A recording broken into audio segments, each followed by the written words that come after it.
anak-anak hebat.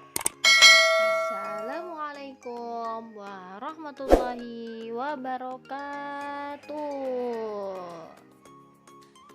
Selamat pagi. Bagaimana kabarnya hari ini? Semoga selalu sehat dan semangat untuk belajar ya. Hari ini kita akan belajar tematik kelas 3. Tema 8, Praja Muda Karana. Subtema 4, Aku Suka Berkarya. Pembelajaran yang keempat. Sebelum belajar, marilah kita berdoa bersama-sama terlebih dahulu. Berdoa menurut agama dan kepercayaannya masing-masing. Berdoa dimulai.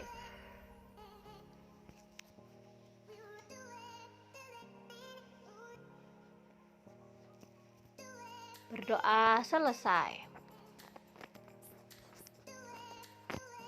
Anak-anak hebat, apakah kamu masih ingat dengan permainan lompat tali? Bermain lompat tali bisa menggunakan berbagai jenis alat. Salah satu alat bermain lompat tali adalah karet. Nah, ibu dulu waktu kecil itu bermain lompat tali menggunakan karet anak-anak. Kumpulan karet dijalin sampai membentuk tali panjang. Menjalin karet termasuk membuat karya. Nah, karetnya itu seperti ini. Nah, apa kalian juga bermain lompat tali menggunakan karet yang dijalin seperti ini? Ya, bermain lompat tali membutuhkan keterampilan. Bermain lompat tali juga membutuhkan daya tahan kaki yang baik. Nah, karena bermain lompat tali itu loncat, jadi harus bisa menyeimbangkan tubuh ya. Jadi harus punya kaki yang kuat ya untuk menahan dan melompat dalam permainan lompat tali ini. Anak-anak hebat, cobalah lakukan kegiatan berikut ini. Kegiatan ini untuk melatih daya tahan kaki. Nah, kalian juga praktekkan di rumah ya. Lakukan tahapan kegiatan berikut. 1. Berdiri tegak dan buka kaki selebar bahu. 2. Letakkan kedua tangan di belakang kepala. 3. Lakukan gerakan jongkok. 4. Angkat kedua kaki bersama-sama. Meloncatlah setinggi yang kamu mampu. 5. Saat posisi badan mendarat, lakukan secara perlahan. Kembali pada posisi jongkok. 6. Ulangi kegiatan beberapa kali.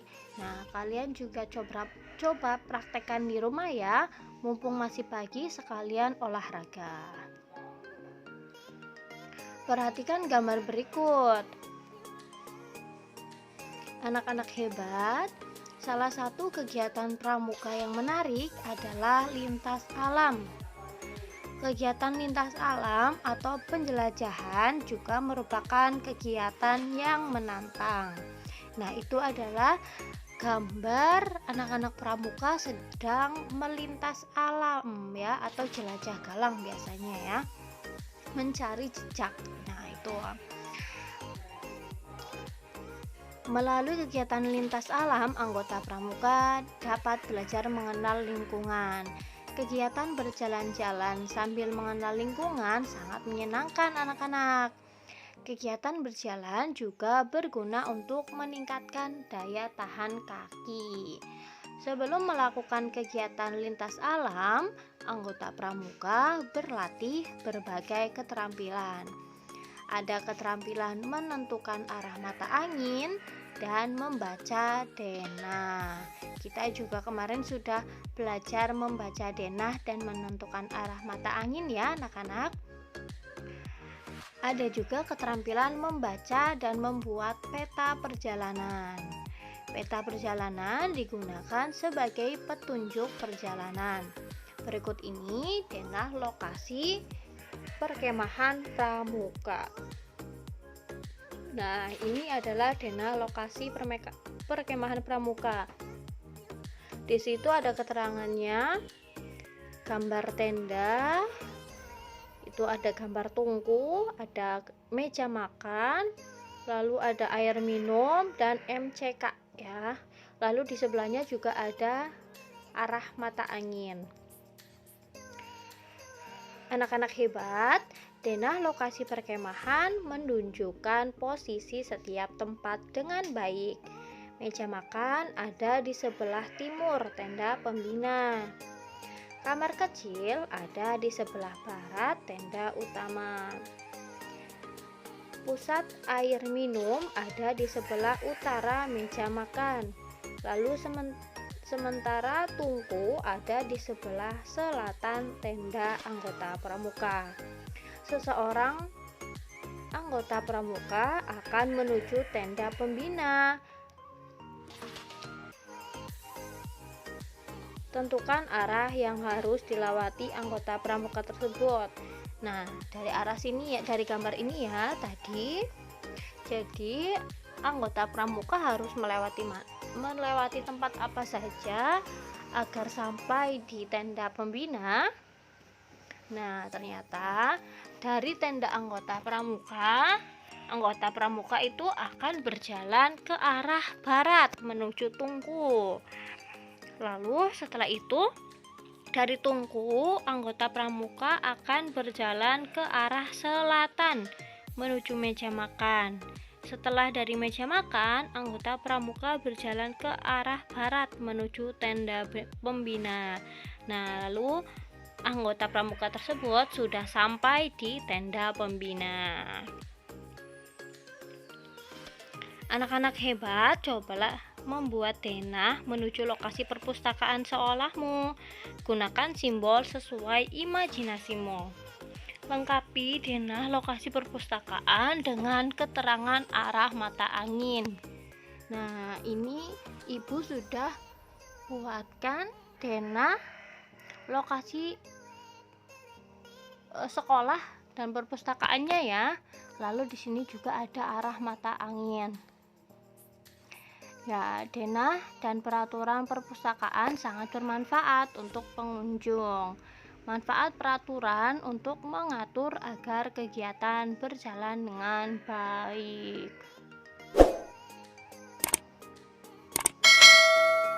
Anak-anak hebat, peraturan dan sikap adil di perpustakaan. Nah, di perpustakaan juga ada peraturannya anak-anak. Mari kita baca bersama. Ada beberapa peraturan yang diterapkan di perpustakaan. Hal ini dilakukan agar ruang perpustakaan tetap nyaman dan menyenangkan untuk pengunjungnya.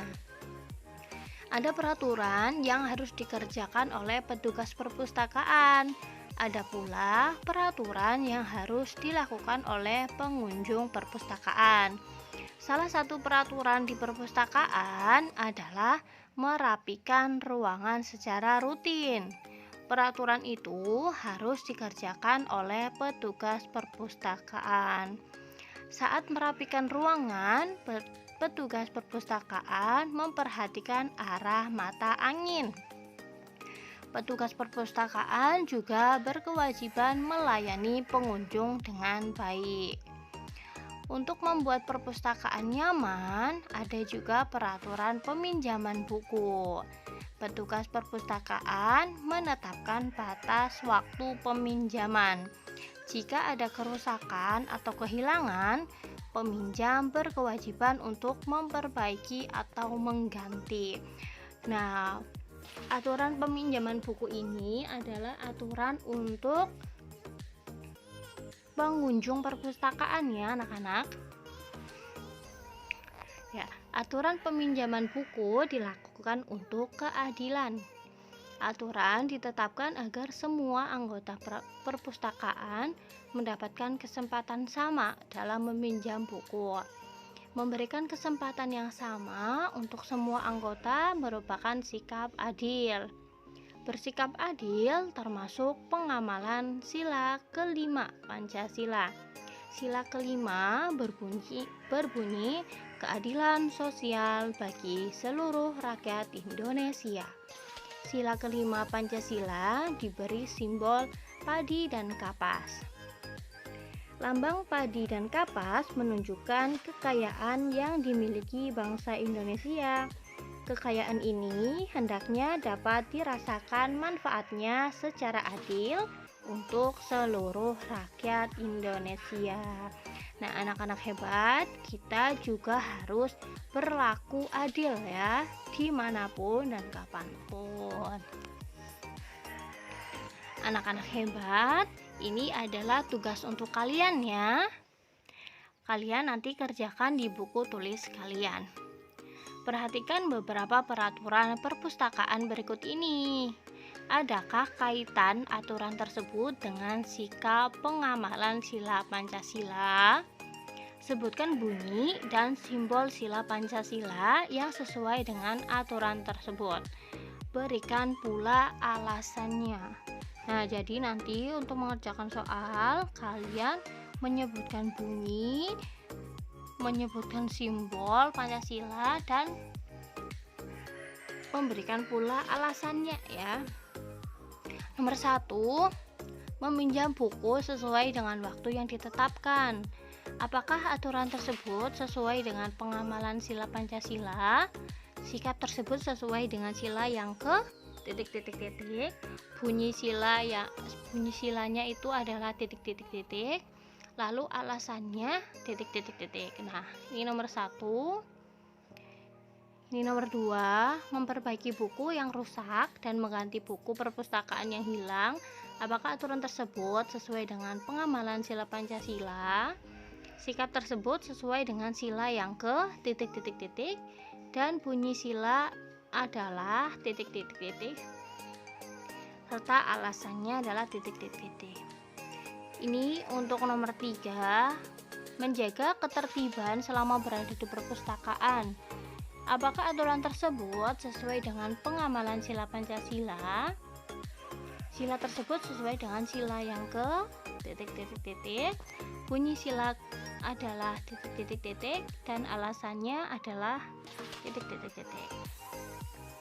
Ini nomor 4, ikut serta menjaga kebersihan perpustakaan dengan cara kerja bakti bersama anggota perpustakaan lainnya. Apakah aturan tersebut sesuai dengan pengamalan sila Pancasila? Sikap tersebut sesuai dengan sila yang ke ... bunyi silanya adalah ... dan alasannya adalah ... Nah, ini nanti kalian kerjakan nomor 1 sampai nomor 4 ya, anak-anak hebat, di buku tulis kalian. Anak-anak hebat, apakah kamu pernah melakukan sikap adil terhadap keluarga? Nah, tadi kita sudah belajar sikap adil di perpustakaan ya. Nah, sekarang kita belajar sikap adil terhadap keluarga. Buatlah cerita tentang sikap adil yang pernah kamu lakukan. Buatlah cerita dalam 3 paragraf.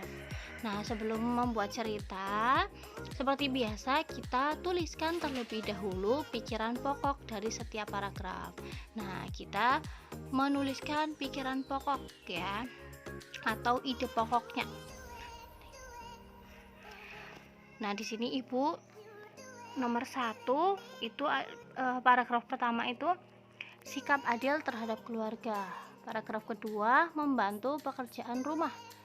Paragraf ketiga, adil merupakan sikap terpuji. Nah, Ibu akan membuat cerita dalam 3 paragraf. Nah, ini Ibu sudah menentukan terlebih dahulu pikiran pokoknya.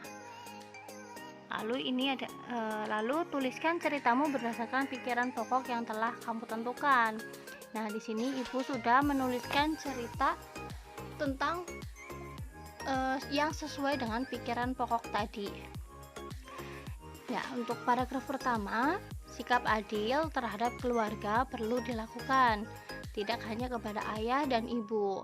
Sikap adil juga harus dilakukan terhadap anggota keluarga yang lain, seperti kakak dan adik.